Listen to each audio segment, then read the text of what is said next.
அன்பு சகோதர சகோதரிகளே, இந்த உலகத்தில் எல்லோருக்கும் ஒரே ஒரு ஆசை இருக்கிறது. அது பணம் அல்ல, பதவி அல்ல, புகழ் கூட அல்ல.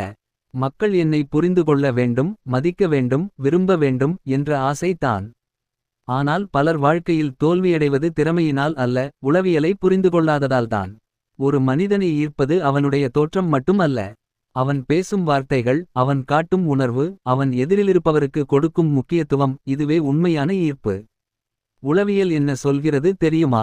மக்கள் உன் வார்த்தைகளை விட உன்னுடன் இருந்தபோது அவர்களுக்கு ஏற்பட்ட உணர்வை அதிகமாக நினைவில் வைத்திருப்பார்கள்.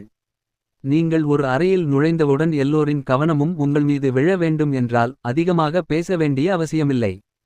அமைதியாக இருங்கள், ஆனால் கவனமாக கேளுங்கள். ஒருவர் பேசும்போது இடையில் குறுக்கிடாதீர்கள். அவர் சொல்வதை முழுமையாக கேட்டு தலை அசைத்து கண்களை பார்த்து பதிலளியுங்கள். இதை செய்தாலே அந்த மனிதனுக்கு இந்த நபர் என்னை மதிக்கிறார் என்ற உணர்வு உருவாகும். உளவியல் சொல்கிறது, ஒரு மனிதனுக்கு அவனை விட அவன் கதைகள் முக்கியம். அவன் வாழ்க்கை, அவன் போராட்டம், அவன் கனவு, இதைப் பற்றி பேச வாய்ப்பு கொடுத்தால் அவன் தானாகவே உங்களை விரும்ப ஆரம்பிப்பான். அதனால் தான் புத்திசாலிகள் தங்களைப் பற்றி அதிகம் பேச மாட்டார்கள், பிறரை பேச வைப்பார்கள்.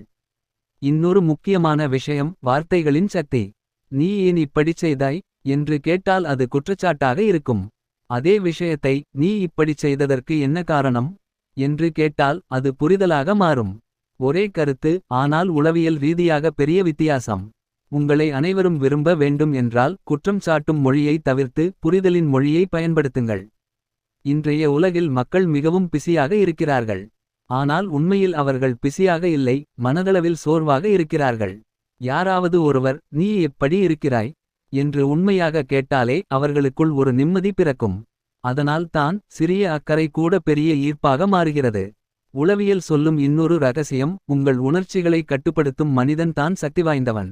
கோபம் வந்தாலும் அமைதியாக இருப்பவர், அவமானம் வந்தாலும் மரியாதையை இழக்காதவர், தோல்வி வந்தாலும் நம்பிக்கையை விடாதவர், இவர்களை மக்கள் தானாகவே மதிக்கிறார்கள். அமைதி என்பது பலவீனம் அல்ல, அது மிகப்பெரிய வலிமை. நீங்கள் எல்லோரையும் ஈர்க்க நினைத்தால் அனைவரையும் சந்தோஷப்படுத்த முயற்சி செய்யாதீர்கள். அது சாத்தியமில்லை. உளவியல் தெளிவாக சொல்கிறது, உங்களை எல்லோரும் விரும்பினால் நீங்கள் யாருக்கோ உண்மையல்ல. நேர்மையாக இருங்கள். உங்கள் எல்லைகளை தெளிவாக வைத்துக் கொள்ளுங்கள். இது சிலருக்கு பிடிக்காமல் போகலாம், ஆனால் சரியான மனிதர்களை உங்களிடம் கொண்டு வரும். ஒரு மனிதனை ஈர்க்க மிகப்பெரிய ரகசியம் என்ன தெரியுமா? அவனை சிறியதாக உணர வைக்காமல் பெரியதாக உணர வைப்பது. அவன் பேசும்போது அவன் முக்கியமானவன் என்று உணர வேண்டும். அவன் கருத்துக்கு மதிப்பு இருக்கிறது என்று தெரிந்தால் அவன் உங்களை மறக்கவே மாட்டான். இறுதியாக ஒன்று. உளவியல் என்ன சொல்கிறது என்றால், நீங்கள் உங்களை எப்படி பார்க்கிறீர்களோ உலகமும் உங்களை அப்படித்தான் பார்க்கும். உங்களை நீங்கள் மதிக்கவில்லை என்றால் உலகமும் மதிக்காது. உங்களை நீங்கள் நம்பினால் அந்த நம்பிக்கை மற்றவர்களுக்கும் பரவும். அதனால் இன்று முதல் ஒரு முடிவு எடுங்கள். அதிகம் பேசாமல் ஆழமாக கேட்போம்.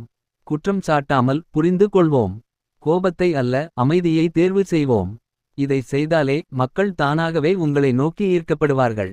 இந்த உரை உங்களுக்கு பயனுள்ளதாக இருந்தால் உங்கள் அனுபவத்தை கமெண்ட்ஸில் பகிருங்கள்.